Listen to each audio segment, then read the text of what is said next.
চীন, রাশিয়া ও ইরানের কূটনীতিকদের মধ্যে আজ শুক্রবার বৈঠক হয়েছে। বেইজিংয়ের আশা, এই বৈঠকের মধ্য দিয়ে ইরানের পারমাণবিক কর্মসূচির বিষয়ে দীর্ঘদিন ধরে স্থবির হয়ে থাকা আলোচনা নতুন করে শুরু করা যাবে। চীনের রাষ্ট্রীয় সংবাদ মাধ্যম সূত্রে এই তথ্য জানা গেছে। ২০১৫ সালে চীন, ফ্রান্স, জার্মানি, রাশিয়া, যুক্তরাজ্য ও যুক্তরাষ্ট্রের সঙ্গে একটি ঐতিহাসিক চুক্তিতে সই করেছিল ইরান। এই চুক্তির মাধ্যমে নিষেধাজ্ঞা প্রত্যাহারের বিনিময়ে ইরান তার পারমাণবিক কর্মসূচি সীমিত করতে সম্মত হয়। মার্কিন প্রেসিডেন্ট হিসেবে প্রথম মেয়াদে দায়িত্ব পালনকালে ট্রাম্প ওই চুক্তি থেকে যুক্তরাষ্ট্রকে প্রত্যাহার করে নেন। তিনি নিষেধাজ্ঞা পুনর্বহাল করেন। ওয়াশিংটনের সরে যাওয়ার পরও ১ বছর ধরে তেহরান ওই চুক্তি মেনে চলছিল। পরে তারাও তাদের প্রতিশ্রুতি থেকে সরে আসতে শুরু করে।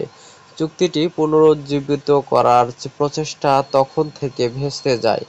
বেইজিং বলেছে, তারা আশা করে কম সময়ের মধ্যে ওই আলোচনা নতুন করে শুরু করতে যে তৎপরতার প্রয়োজন তা আজকের আলোচনার মধ্য দিয়ে দৃঢ় হবে।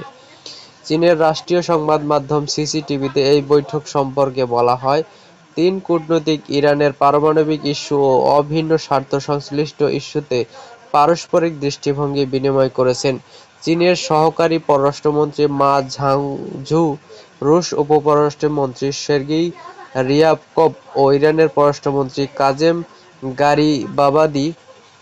রাষ্ট্রীয় সংবাদ মাধ্যমটিতে এই আলোচনার বিষয়ে বিস্তারিত তথ্য প্রকাশ করা হয়নি। ট্রাম্প গত জানুয়ারিতে দ্বিতীয় মেয়াদে মার্কিন প্রেসিডেন্ট হিসেবে দায়িত্ব নিয়েছেন।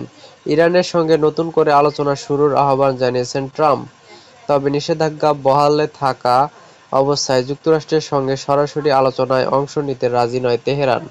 চলতি সপ্তাহে ট্রাম্প ইরানকে পারমাণবিক আলোচনার আহ্বান জানিয়ে একটি চিঠি দিয়েছেন। তিনি হুঁশিয়ারি করে বলেছেন, ইরান প্রত্যাখ্যান করলে সামরিক পদক্ষেপ নেওয়া হতে পারে।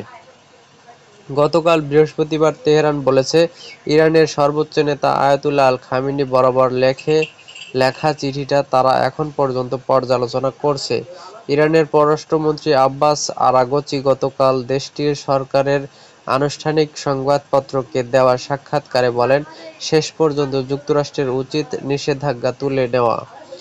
আরগচি আরও বলেন, চাপ ও হুমকিমুক্ত থাকলে এবং জনগণের জাতীয় স্বার্থ সুরক্ষার নিশ্চয়তা পেলেই কেবল যুক্তরাষ্ট্রের সঙ্গে সরাসরি আলোচনায় বসবেন তারা।